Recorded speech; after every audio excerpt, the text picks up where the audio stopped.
All right, it's time to get started. Welcome to the 5,399th meeting of the Rotary Club of San Jose, obviously the greatest club in the world. I'm so happy to see you all today. I want to welcome our Rotary family, our visiting Rotarians, and our guests. In a few minutes, we'll have formal introductions. But to kick off today's meeting, I'd like to welcome Nicholas Adams to the stage. As I mentioned last week, we're reintroducing singing every week to create a shared sense of identity and to settle the room. And I will tell you, Sarah Klish, Larry Stone, and many other people have reached out to me to say how excited they are that we're having singing again. I'm going to hide behind him because my family doesn't like my singing. I'm not very good at it, but I hope you'll all join in. Thank you, Madam President. It's nice to be back. This is not a show. You all know the words. I expect to hear you all. Would you please all stand for God Bless America today? And at the end of God Bless America today, we're going to go into some other song that you all know, and I hope you'll join me for a special song today as well.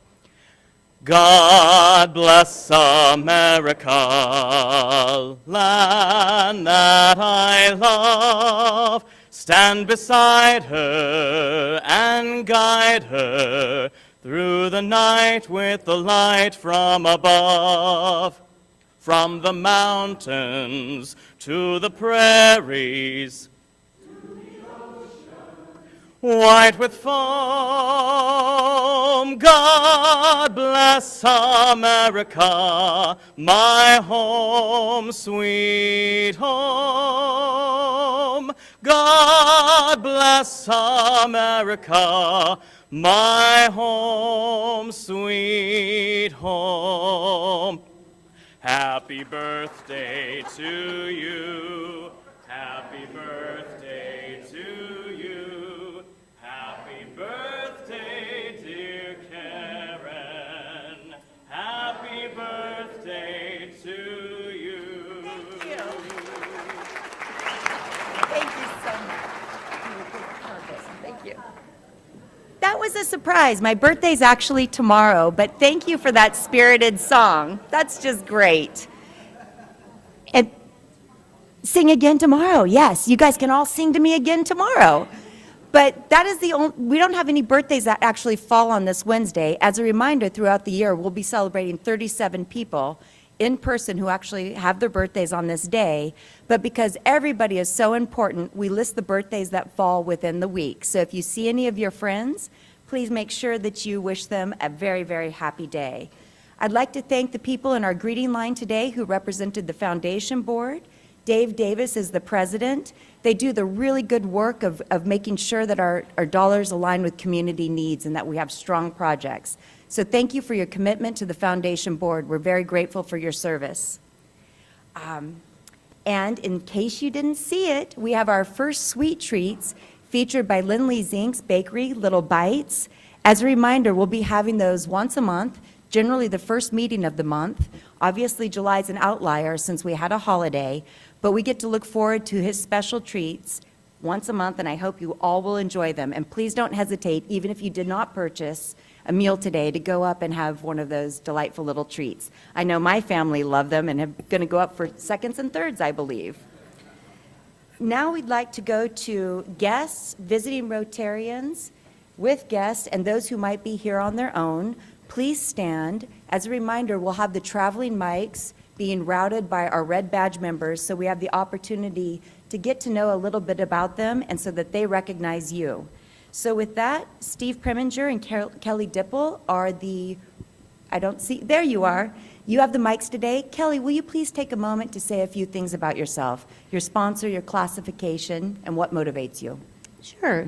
Hello, everyone. My name is Kelly Dipple. Sarju, where are you, Sarju, is my sponsor. And I am so excited to join you guys. I have a background of philanthropy. I'm part of the Knights of St. John, and I'm also the founder of Silicon Valley Cares, which is a local nonprofit, and I'm also a real estate advisor with Coldwell Banker. Thank you, and welcome to the club. We're so glad you're here. And Steve? Yes. Hi, I'm Steve Preminger. I work for the County of Santa Clara. My sponsor is Rod Diridon, and I'll talk a little bit more later when I introduce myself as a Red Badger. Thank you and welcome. All right, Big Boss, do you have a guest today? I do. She's out on the patio in a conference call, which tends to be her lifestyle. That's my wife, Gloria Duffy. She'll be here in a moment. Wonderful. And Gloria Duffy is also the CEO of the Commonwealth Club of California, a thought-leading organization. Maggie. Thank you. Thank you, President Karen. I'm so pleased and honored to present Miss California, USA, Sabrina Lewis. You'll hear more from her in a little bit. Thank you. Yes, you'll be hearing from her a little bit later for about 2 minutes as she talks about her vision for the future. Matt. Good afternoon, President Karen. Feels great saying that, by the way. Sounds good hearing it, my friend. So happy to be with you all. I'm Matt Bell, CEO of Pivotal here in San Jose. I have two guests today, if you won't mind standing. Chelsea Souza is my colleague, our Chief Development Officer at Pivotal. And please, yeah, sure. And then my very special guest, my beautiful daughter, Gracie Bell, is joining us today. Yay, Gracie! Hi, I'm Kathleen King, and I was sponsored by Rod Diridon. Thank you, Rod. The Rod Squad. Yes, the Rod Squad. Thank you. And I have quite a few guests here today. I have the guest speaker, Jim Morgan, who I worked for more years than we want to talk about.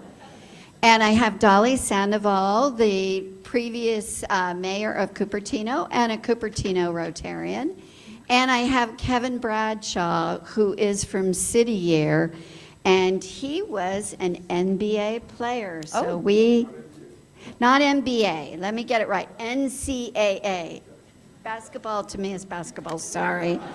But sorry, but I knew the Warriors, But he sets many records, including once scoring 101 points in a single game. Whoa. As a pro. Oh, That sounds like a world impressive, record. Kevin. And Kevin brought Tony White with him from the headquarters of City Year. And I think that's all my guests. Thank you. Wonderful, thank you. And I want to, before we go on, Gracie, I am so glad you're here. I was so looking forward to seeing you, and I have a little something for you. So please connect with me after the meeting today. Yes. Hi, President Karen. Do Hi. you have anything for me? No. Mike Fulton here. Mike. I want to introduce you to my brother-in-law from Michigan, Ron Hahn, a member of Knights of Columbus. Welcome. Hi, Yay. President Karen. I am happy to introduce Gay Crawford Media Consulting. My good new friend is Margaret Caldwell, who is the new Development Director at Cancer Care Point. Wonderful. Welcome, Margaret, and thank you for your hard work. One more in the back. President Karen, Mike Danberger. I have pretty much half the board of directors of radio station KKUP here today, another nonprofit. They want to learn some stuff. Gracia, who's our treasurer, Jim Thomas, who's general manager and chairman of the board, and somebody who's probably programmed every radio station in the South Bay, and then some, Dana Jang. Welcome. And now I'd like the privilege of introducing my very special guests, my family, my husband, Evan Mandel, the first gentleman, my daughter, the first daughter, Charlie Mandel, and then my chosen family, Johanna Apple, one of my very best friends. Thank you for coming. And as we talked last week about my theme of We Are Family, including your chosen family and the family you're born into, I received a lovely message from Rose Simmons, who reminded me that godparents and godchildren are also part of our family circle. So welcome, everybody. And now I'd like to invite Matt Bell to the stage to give the membership update. Matt, you're the most important topic today, so I'm looking forward to your words. Thank you very much, again, Karen, President Karen, as I finished my bite there. So glad to be with you. A new Rotary year means a new year of great member recruitment on behalf of you all in our club. Very excited to welcome some new members, which I'll share in a moment. But let me just start with the current update. And we'll be doing this every month, showing you where we are versus our goal. President Karen's goal, just like President Sal's, was 40 new members. I am confident that we'll be able to achieve her stretch goal of 55 new members this next year with all of your help. We're off to a great start with these 3 new members. Is Heather Lerner here right now? I don't think so. I wanted her to help me with the pronunciation again of this new member. Is Kirk here actually? Kirk, stand up, please. Give it to us. Walakevich. Just like it says. Okay. Kirk, welcome to Rotary. Also, welcome to Ahmad Thomas and Fred Buzo. And again, of course, Rod Deardon starting off already with a great new recruit, and Catherine Tompkinson as well with Fred Buzo. Thank you for those recruiting efforts, and welcome to those new Rotarians. So far, just 3, and we'll keep adding to that as we go with these updates every month. As I mentioned, we've got a great committee, very active, and when you join the membership committee, it's a 3-year term. And so we have some brand new members to welcome here. Chappie Jones, Bunny Layden, Ravinder Lal, Helen Lambert, Sarju Naran, and Kathleen Thomas. So welcome all of you to the committee. And then finally, just a couple of thoughts on some of our new initiatives. Karen's focus wants to really continue increasing the diversity of our club. We've made some great strides in the past number of years here. Want to continue doing that, making sure that our club is reflective of the community that we live in. We also are really focusing on member engagement and retention. That's a big part of it, making sure we've got the buddy program, other ways to make sure that new members are acclimating and getting very involved in the club. And then a new item here, we've tried this at various points in the past, but we want to be, as a membership committee, actually reaching out proactively to prospective members. And so we have a new campaign. It's called, Why Aren't They in Rotary? And very simply, we want to be asking that question of ourselves as you make your way in business and in the community. And I know this is something that Rod has been doing for, his entire career here in Rotary, which has made it so that he has recruited, I think, well over 150 members of this club over his tenure. Yeah. Because he's always asking people, why in the hell are you not in Rotary? And so, and they usually don't have a good answer for that. A lot of times, as we know, so often they have never been asked. And so it's incumbent upon us to ask that question. But, some of us are really comfortable having those conversations. Some of us would rather, maybe recommend. So what we're really looking for people to do is, if they have someone, please refer them to me. And I'm in the book, but I listed my email here. Forward me saying this person should be in Rotary, and then we as a committee will figure out how to reach out to that person. Now, ideally, you could actually do an introduction, but I want to just reiterate, not necessary. If you see someone that you think would be a good candidate, forward it to us. If you can do an introduction, great. We'll follow up, and in that way, I think we're going to really have a great year by really getting to people who really should be in this club. Thank you very much. And Matt mentioned something very important, which is also part of my strategy, which is really focusing on retaining the members that we do have. And part of that retention comes from a sense of belongingness. So please, please, please make sure that you're reaching out to our newest members and you're welcoming them into our culture and you're sharing some of your enthusiasm for all of the work that you do. And with that, I have the very great pleasure of inviting Julia Casanova Moore, our youth exchange student, to join me to share a few words. We actually sponsored her in the 2019-20 year to go to Spain. We all know what happened in 2020, which was a bit disruptive to her experience, but she remains enthusiastic, engaged, and grateful, and she comes back to give us regular updates. Come on up. And a big thank you to Pam Foley and Carl Salas for co-chairing our Youth Exchange Committee. You have 2 minutes. Nice to see you. Yeah, right button. This one? Good morning. Oh, we skipped something. We're a little out of order. We'll be okay. Okay, sounds good. Sweet. Hello, my name is Julia Casanova Moore, and this is my Rotary journey. Thank you guys for having me. So I got involved initially with Rotary when I was 16 years old. I was part of the San Jose Rotary Youth Ambassador Program from 2019 to 2020. I was selected this year to go to Spain. More specifically, I studied abroad in Logroño, La Rioja. So as you can see, it's highlighted in red. While I was there, I went to a local high school, I was with 2 different host families while I was there as well. But of course, the pandemic hit, so my journey was cut a little bit short. Then I continued my education at the George Washington University. While I was there, I studied international affairs. I'm currently a rising junior. I'm also participating in the Global Bachelor program there. It requires me to study abroad for 3 different semesters during my undergraduate experience. So the first time I studied abroad was in Belfast, Northern Ireland. While there, I was at Queen's University, Belfast, and I was specializing in the Northern Ireland conflict and peace studies. And these are a couple of the different experiences I had while I was in Belfast. I explored the Northern Irish coast, I looked at downtown Belfast, and visited the Giant's Causeway as well. My second study abroad location will be in Buenos Aires. I'll be attending the Pontificia Universidad Católica Argentina in Buenos Aires. I'll be living in the Recoleta neighborhood, and I'll be with a homestay. What I have learned during my study abroad. I learned how to interact with people of different backgrounds, cultures, religions, and opinions. I enhanced my cultural awareness by recognizing and appreciating different social norms, political views, and facilitating effective exchange of information and ideas. I learned how to organize, plan ahead, very important, how to ask for help when you need it, pivot, and to be flexible.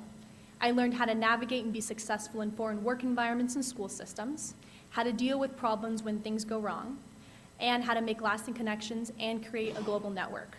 But one of the most important things I learned while I was there was how to recognize that compassion and love are globally unifying, something we can, relate to across all nations.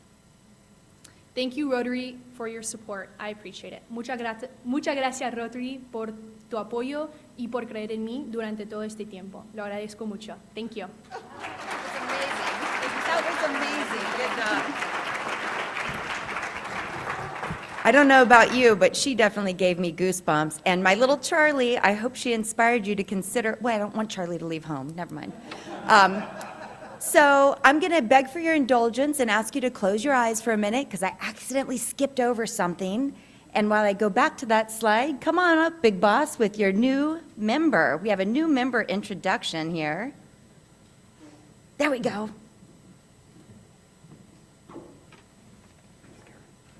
Thanks for the nice comments.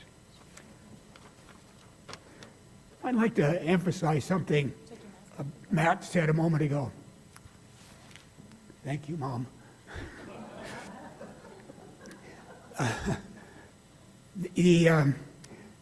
Rotary is a leadership organization, and in order for us to maintain that reputation in this valley, and we have, that the past 5 mayors of the city are members and so on, we need to recruit the new membership.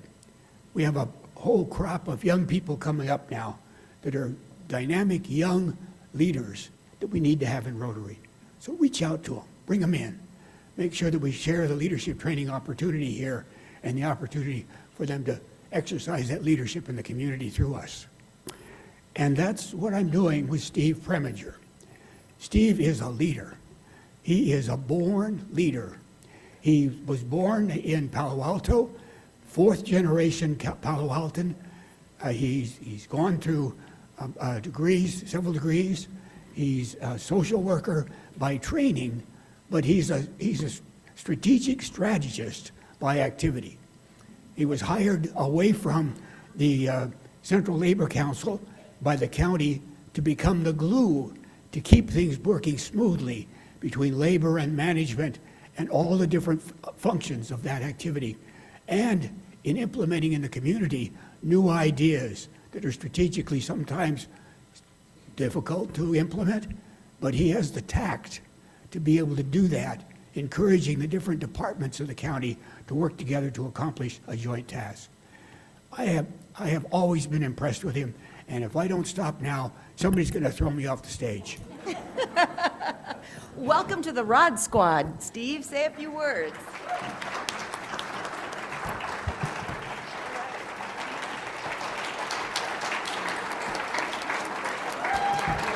Thank you very much. I am one of the numerous Rotary spawn that Rod found. Rod has been asking me to join Rotary. He never told me, why the hell aren't you in Rotary? He was always kinder than that, but just as insistent. He's been after me for a long time. Last September, Rod asked me to help facilitate an event that Rotary was doing, your sustainability effort. And I, as a county person, was the liaison to that effort. Working with Rod, others like Deanna Purcell and Mark McKenna, and many other Rotarians, I got to realize what a great organization this is, how committed you are to sustainability and to saving the planet. And it was because of that that I was able to turn to Rod and say, okay, I'll join. And so I did submit my application, and you accepted it. I'm very committed to civic engagement and doing things to bring Rotary and the goals of making a better world to everybody. So thank you for having me. Thank you so much. Welcome, welcome. Oh, thank you. Thank you. Okay, yes? Oh, excuse me. Forgot about the pictures.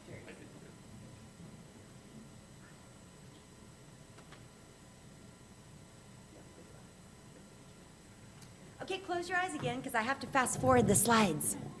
Sal Pizarro, please join me. Sal is going to be doing a monthly engagement of Around Town, and I know you all missed him since he just left being president a couple weeks ago. Yay!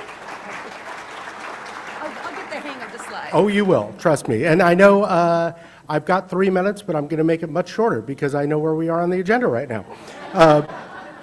So I'm glad to be back here. It feels like it was just yesterday. Thank you. I love telling people what's going on around town, as you know. So let's start off really quickly. If you love movies, there's a lot happening in the next month, okay? Three Below, which you may remember at the former Camera 3 on 2nd and Santa Clara, they've got this art house summer festival. Now, that may sound a little boring to you, but the art house movies that they've got are a celebration of 1973 movies like Serpico, The Sting, Mean Streets. They've got some coming-of-age movies and other classics like The Graduate, Breakfast Club. They've got Bond movies on Thursday. I think they did that just for me. I'm going to Goldfinger tomorrow night. And they've got other movies, family movies, like I said, like E.T., and slapstick comedies. Of course, we've got the CineQuest Film Festival coming up August 15th. You can get more information about who's coming to that on cinequest.org to get tickets and passes. It's going to be a 2-week festival with 1 week in downtown San Jose and the second week in Mountain View. So we really want to show them that we wanted to keep it here in downtown San Jose. And if you like watching your movies outdoors, you've got the Starlight Cinemas at St. James Park. There's 2 movies left in that series, the family movie Moana from Disney on July 29th, and then Back to the Future in August, on August 5th. We've also got some music coming up this summer. Music in the Park is back tomorrow with Soul Asylum and Living Color on, that's not tomorrow, it's Friday, on July 21st. And of course, the San Jose Jazz Summerfest is coming back August 11th through 13th. That's going to be a fantastic weekend. You can check out that lineup at sanjosejazz.org, and of course, that's also where you can get tickets and passes. And a couple of other big events are happening. I've only got a slide for one of them. You've got the third block party. This one is at San Pedro Square, which is a great place to have a block party. They're pretty used to it. That's taking place next Thursday, July 27th at 5:30. You can come check out all the merchants. They usually have some good music. And also, every Thursday night in the Sofa District, you've got the Pobladores Night Market. You've got bands, a beer garden, most, if not all, of the galleries in Sofa, like the ICA, Makla, and the Quilt Museum are open late that night, so you can check them out. It's a really nice vibe, so you might want to go there. That's every Thursday night from 5:30 on through the rest of the summer. Finally, for theater fans, City Lights Theater Company has Kinky Boots playing for the next few weeks. That is a really fun musical comedy. And so many things going on at Tabard Theater that I couldn't mention them all. You should go to tabardtheater.org to look at their eclectic lineup. But I did want to bring up a Touch of Brass band doing Swingin' with Sinatra. That is next Saturday, or this Saturday, July 22nd. I think we might have some Sinatra fans in the audience, so you might want to check that out. And that's what's going on around town. I'll see you guys next month. That was perfect, thank you. It was as if it was made for me. I love the movies. Kathleen Thomas, come on up. She's going to share her exciting experience on the Faces of Hope trip to Guatemala. There you go, 2 minutes. So I was in need of an adventure and I found one. 5170 District was leading a Guatemalan project tour. So it wasn't just Faces of Hope, there was a number of projects that we visited. It was just an amazing trip. We went to a couple of different projects. We went around, we started in Guatemala City, sorry, and went to Lake Atilan, and we saw Rachel Project, which is a school project. We went and saw a couple of water projects. One of the projects we went to was a Guatemala literacy tour that Rotary supports. All these projects are not necessarily our club, but different clubs within the district. And this literacy project, we drove about 2.5 hours in a bus up into the mountains, and we were a little late, but as we walked up the hill and walked into the quad, the entire school was applauding us, and it was like, oh my gosh, I was crying. It was really quite emotional, quite startling. One day we got to go to Faces of Hope, which President Karen referred to, and it was a fabulous experience. I don't know if you know, there is a information flyer on your table. It's just informational. It's not requesting funds, so don't feel obliged to donate or anything. It's just mostly for information. Let's see. Okay.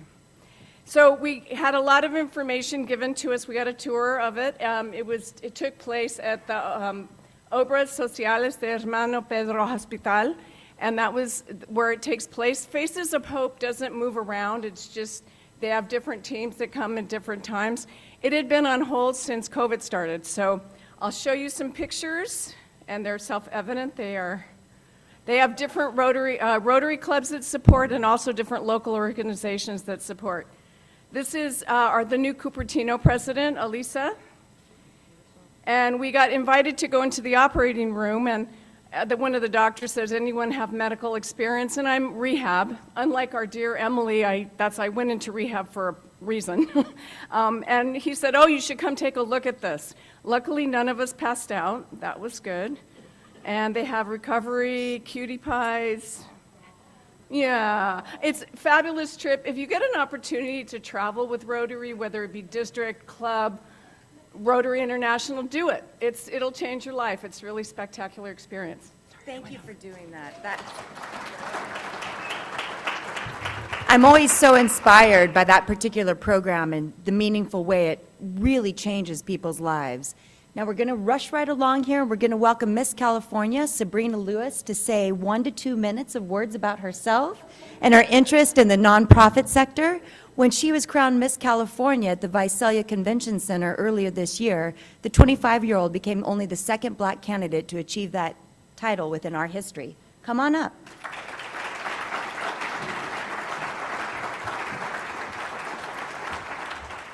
Hello, everyone. Thank you for having me. Thank you for feeding me this lunch. It was delicious. And I want to just put a little bit of a correction. There are 2 African-American women that were crowned before me.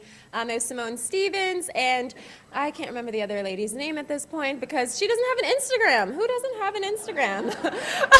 Everybody in this room. Oh, my goodness. Okay, well, I guess she was crowned a while ago. It was in the 80s. I'll give her some grace. But hopefully I can maybe find her on Facebook. But thank you so much for having me, and Maggie for sponsoring me today.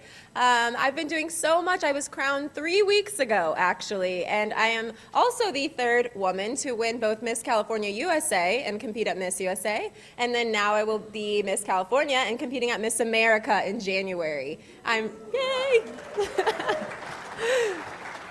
Yes, claps for that, because I won $20,000 to pay for my loans and scholarship awards from the Miss California organization, which is a blessing. Apparently the loans aren't getting canceled, so I had to get them paid off somehow.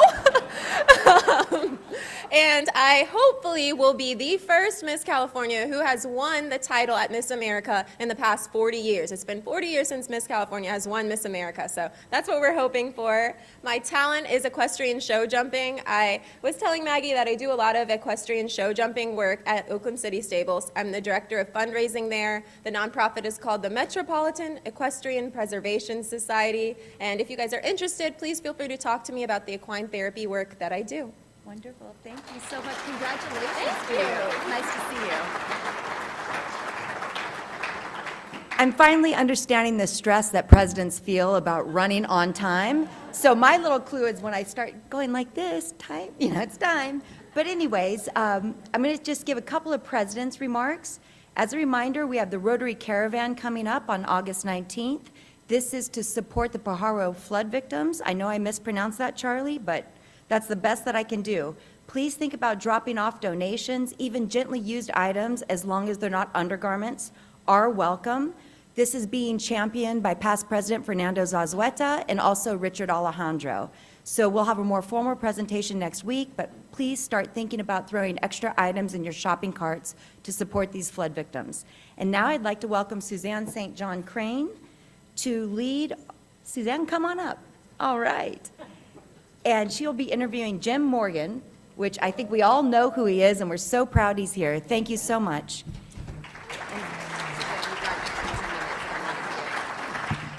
Got it. Hi, everybody. How's it going? Excellent. Hi, Jim. Hello there. How's it going, friend?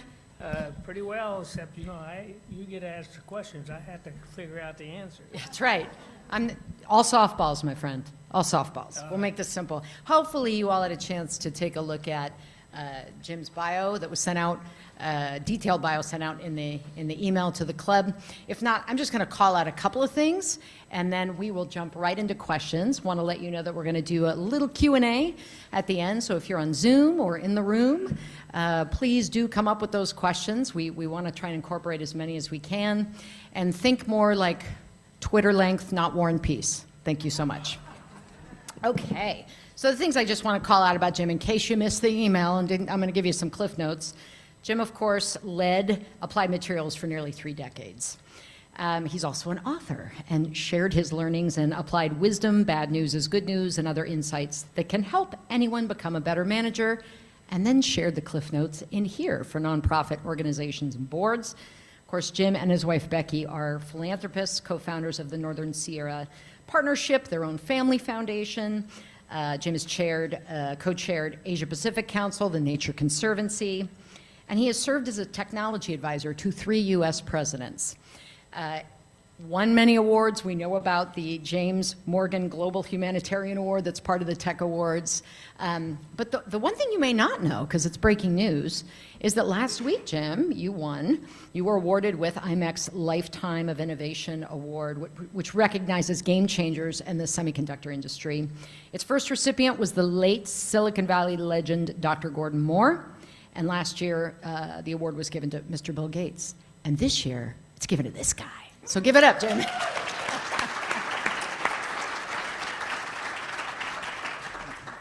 So how you feeling this week?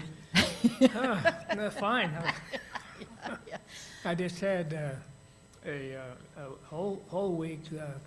Applied had its first ET conference in about 3 years, and I remember when we started that, there were about 20 of us in a warehouse, and they selected 1,000 out of all the tech kind of people in business for the event last week in Las Vegas, and they talked all about AI. Yeah. So if you want to have an update, don't ask me. Yeah, right. Things are moving fast. But there's a lot of smart people that are working on it. I can tell you that. One thing I would like is to take a look in here for just a second in the front about the third page in. And this is broken down into culture, planning, and implementation. And why we've been, our foundation and with the help of Kathleen King and Dolly and others that you already know, have been getting this out because there's just, we find just a weakness in nonprofit leadership and management skills. And their great passion, do have a good plan, reasonably, implementation's a little bit weaker. Kind of seeing the same thing in government, which is why nonprofits that like you support and we support are so important to the country. There's just a, it's a good time, I think, to try to help people do a better job of implementation. Well, as someone trying to finish the ALF Way book, which I've been working on the last year, I appreciate folks that get to the finish line and are able to share their learnings and wisdom. So thank you, Jim. I want to jump into some fun questions. Some of these we talked about before. Your leadership journey, learning journey really started all the way back with your dad and your grandfather at the cannery. And I want to ask you, what did you take from that experience as a teenager? What did you learn and soak in? Well, there's a whole list of things you learn when you're a teenager because you don't know much. You think you do. And, but fortunately, both they and a lot of the workers there helped me. And really what I took away was a sense of mutual trust and respect. I never saw anyone in my family disrespect transition workers or anybody that we dealt with, the farmers or anybody. And that stuck with me and it's been really helpful. Right, respect and trust, core to your leadership, certainly. And, one of the tips that caught my eye, and by the way, these are called Morganisms. What's a Morganism, Jim? Can you let's back up and define that. What is a Morganism, my friend? Well, actually, that came about because back in 1958, I was at Fort Bragg in ROTC summer camp, and one of the programs we had was leadership, and I learned about leadership traits and principles. And I got a little card and I put it in my wallet, and that kind of began the tips, and I sort of collected them from wherever I got them after that, and a lot of them I didn't know I had, but I used these because I think it's a good idea to tell stories when you're in your leadership position. You can really put the values out there consistently by doing that. And so they started joking about them. Ha ha ha, there's another Morganism. And so, but you remember, in fact, today when I was up in Semitech, or Semicon last week, people would come up to me I hadn't seen for years, or even people that I didn't know, and they'd say, well, now, good news is no, bad news is, and it is really, good news is no news is bad news is good news if you do something about it. Yeah. So, Morganisms I encourage you to develop your own isms and share those with grandkids, kids, employees, friends, associates. Works. Yep, absolutely. Today it's the Notes app, right? I don't know about you all, but I'm going for a run and I'm all dictate. Don't forget, blah, blah, blah. I write my best speeches running with the Notes app. So, well, you better not strip. No. I'm like, hello. At any rate, moving on.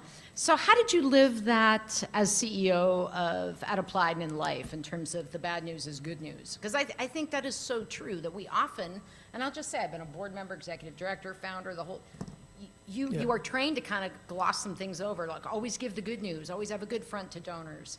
But bad news is good news if you do something about it. How did you live it? Well, the joke was started out was you have to tell Jim the bad news, because I used to walk the halls and somebody talked to me and I'd ask questions, and so they did that. And that was really important, as it turned out. Dr. Dan Maiden, which maybe some of you know, was our technical genius, and since the early 80s we worked together, and we have lunch still, and he neither of us could think of one time that we worked together all those years that some bad news got to the board or to the San Jose Mercury at that time or the Wall Street that both of us didn't know about. And I still don't know quite why that came up, but it was something, a conversation we were having at lunch, but as we thought about it, we couldn't think of one time. So what it does is it frees you to think about going forward and in the future and strategy. You're not always kind of watching for a big problem. I mean, you look out for them, but people will tell you. And you walk around, you can generally tell by their eyes whether it's got good news or bad news. But Right. I appreciate that. You know, you've got a great list in here of reflection questions. So it's not just a book. It's actually, there are exercises in here, right? And things that you can talk to your board about, or board members can use, CEOs can use. And you encourage CEOs to create policies that support health, workplace comfort, and psychological safety of employees, which, you know, you and I have talked about this before. Right now, that is so critical. That is so critical with everything we've been through over the last 3 years. And frankly, with executives, right? I mean, you know, I'm thinking, the first person that comes to mind as I ask this question is about Chris Wilder. You know, Chris Wilder was a beloved member of this community, and the stress that he was under during COVID, trying to collect PPE and get it out to people, you know, I don't think it's a secret to say he attributes that stress towards this, you know, what caused his massive stroke. This is no joke, the way that stress can actually impact nonprofit leaders and people holding life and death kind of situations in their hands, right? So my question to you is twofold. How did you create that for the teams that you managed? And what role should boards play in encouraging their top executives to take better care of themselves? How do they make room for that? Well,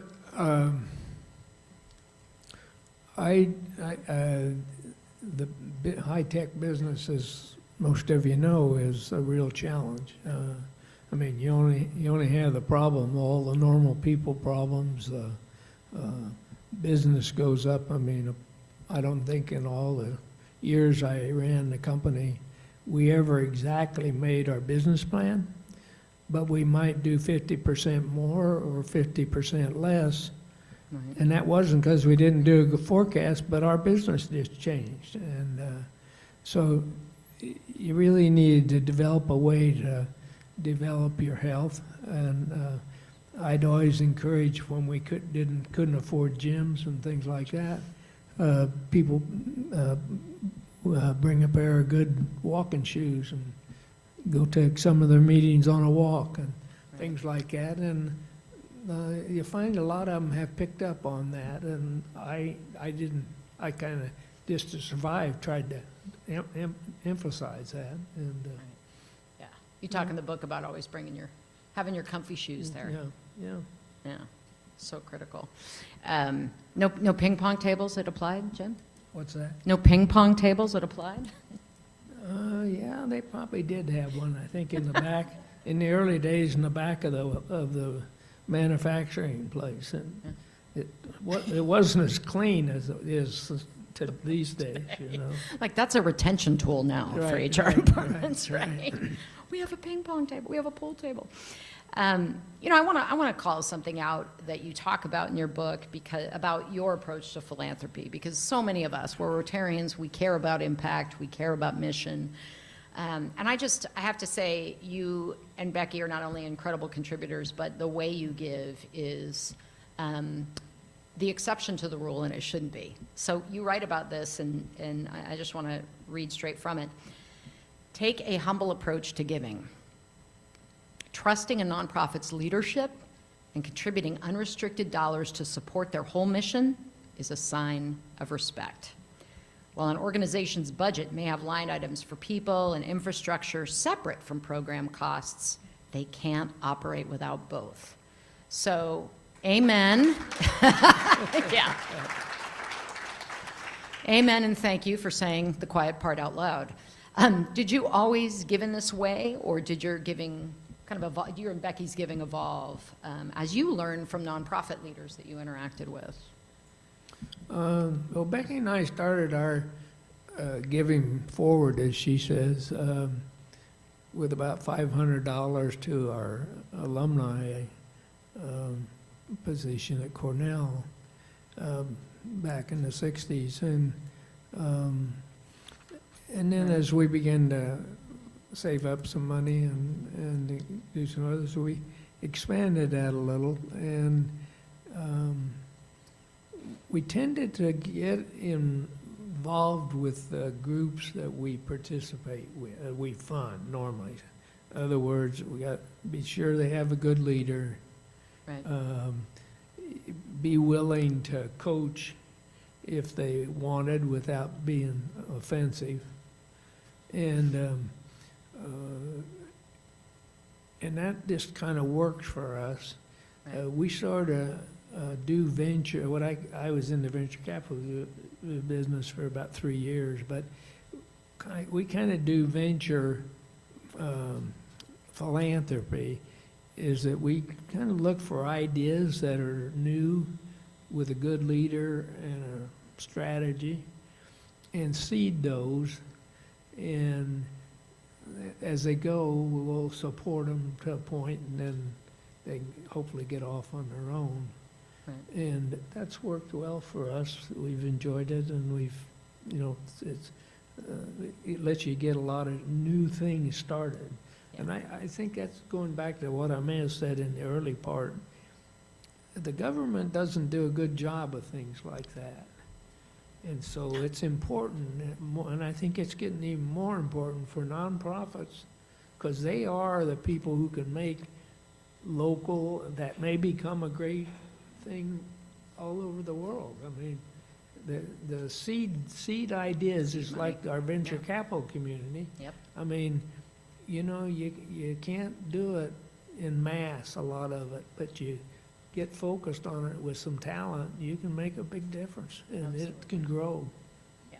No, I really appreciate you bringing that point forward. I see heads nodding, and I think it resonates, especially for folks that are so used to, when you get a grant and you have to be down to the penny in terms of how and where you spend that money and reporting it. There's no R&D money, right? It's very rare to find unrestricted money to go be innovative, right? And think about things like systems change, and we're running day to day to make payroll. So I'm so glad that you brought that up, Jim. Yep.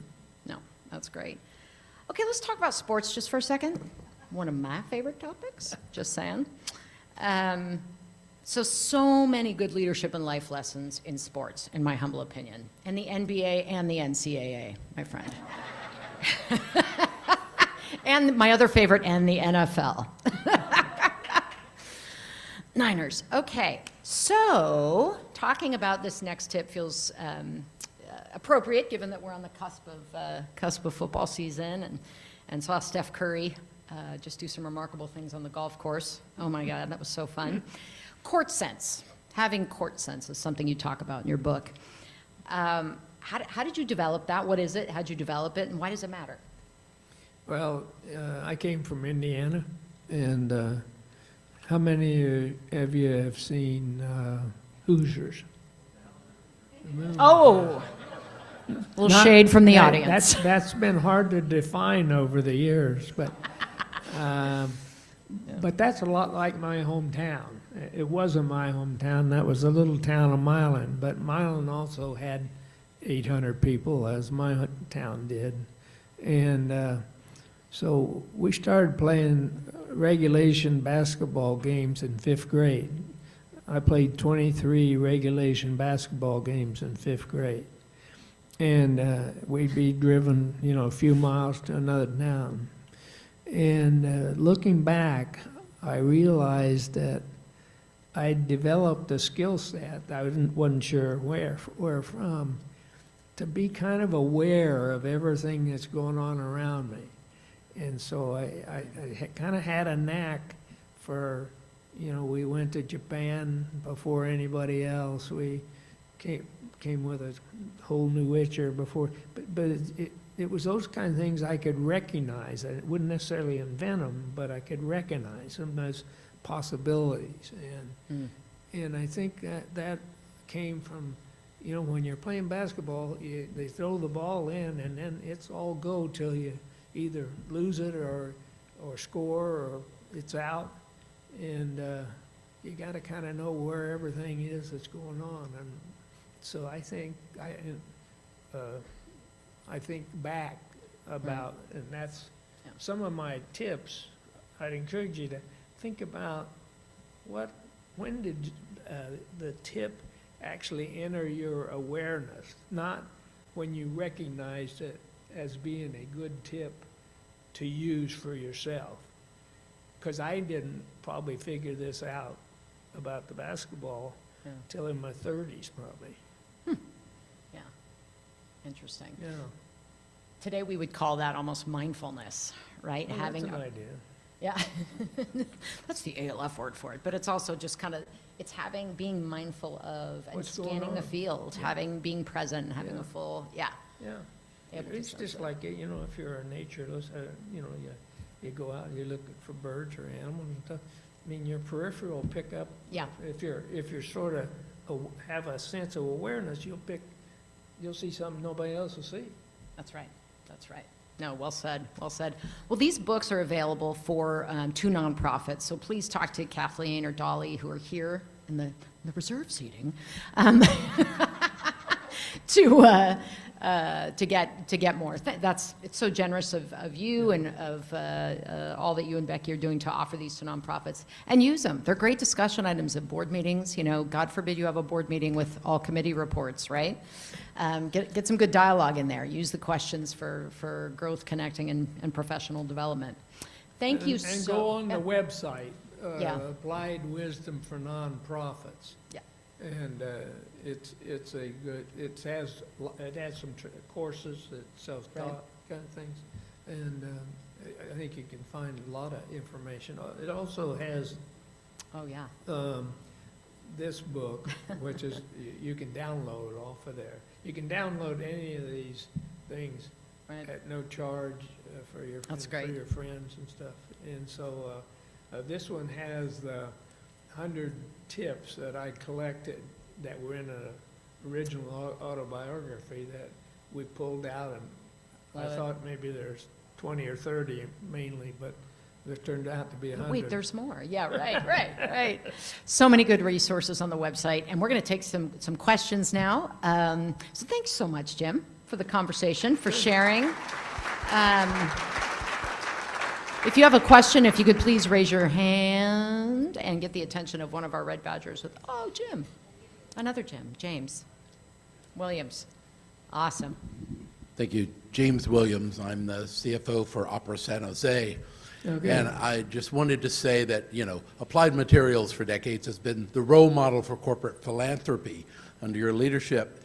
Do you feel that expecting tech companies to support local organizations is a reasonable expectation even? Or what's your thoughts on that? Because there's no one doing what Applied Materials is doing. And what's your feelings about that? We fortunately have had really good people in that role. As you know, Siobhan's an ace, those of you that know her. Back in the late 70s, I came to Applied in 76, October 76. We had about,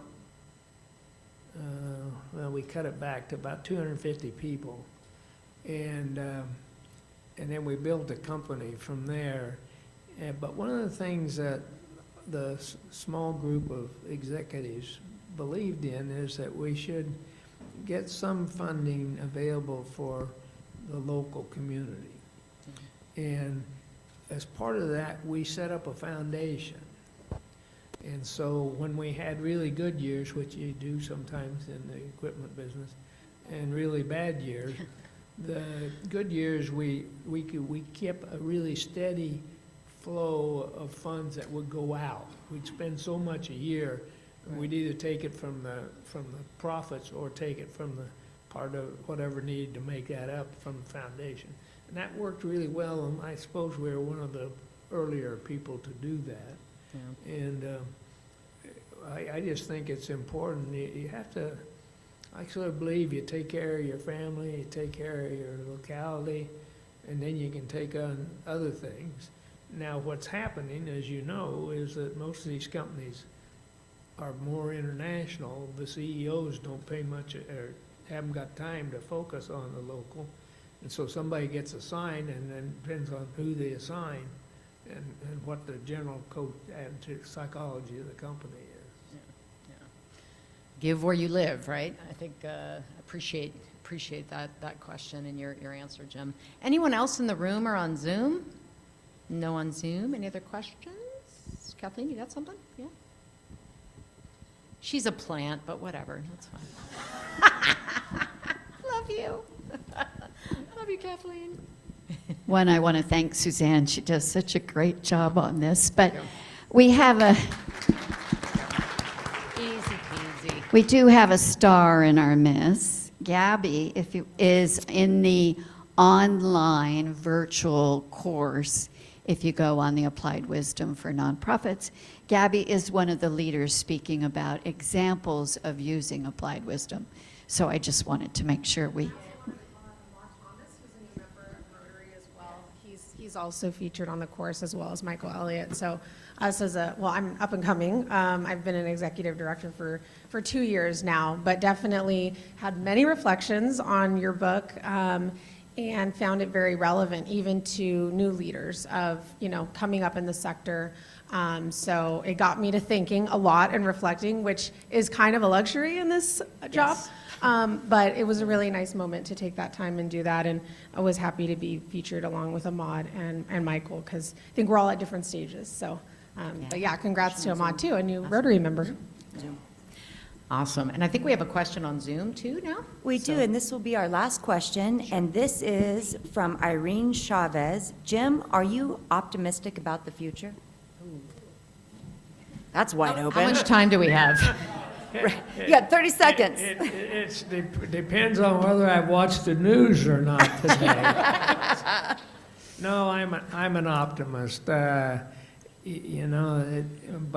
it's got to start right here. The thing that I keep remembering, one thing about my wife being a senator and going out to more public things, local public things than many of my compatriots do, is you just realize how these various organizations, whether it's BASI or it's various, the Rotary or all these people in the nonprofits, they're the ones that are going to have to get us back on track of working together, being a team, knowing how to make decisions. We lost the ability to make decisions. When I think back of a couple of years, I was in Washington, you'd see people, they would they'd have a problem, they'd kind of come up with what the problem was or a couple, three things. Then they would come up with some ideas that might work, and then they finally agree on one or two that would, and they try it. And if it didn't work, they'd start over again or start on another one.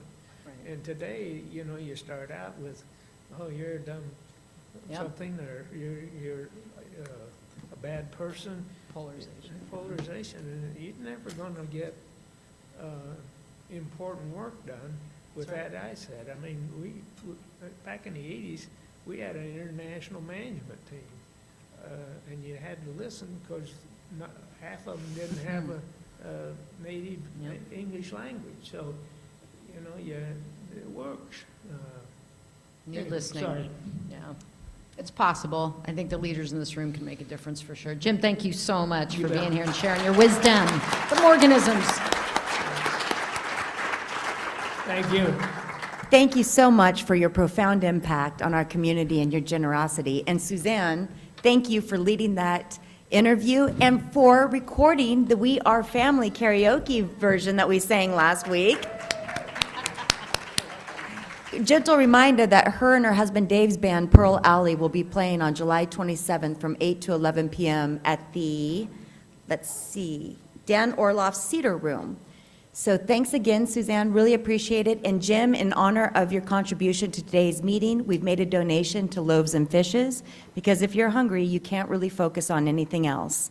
And I also want to say thank you for talking about mindfulness. That's very important to my presidential year goals, and I really appreciated that. Next week, we will be featuring a conversation with Thomas Plant on gun ethics, so we'll hope you will join us for that. And my final thought is, we had a big, spirited discussion about parking at my first board meeting yesterday, and I use the term spirited very diplomatically.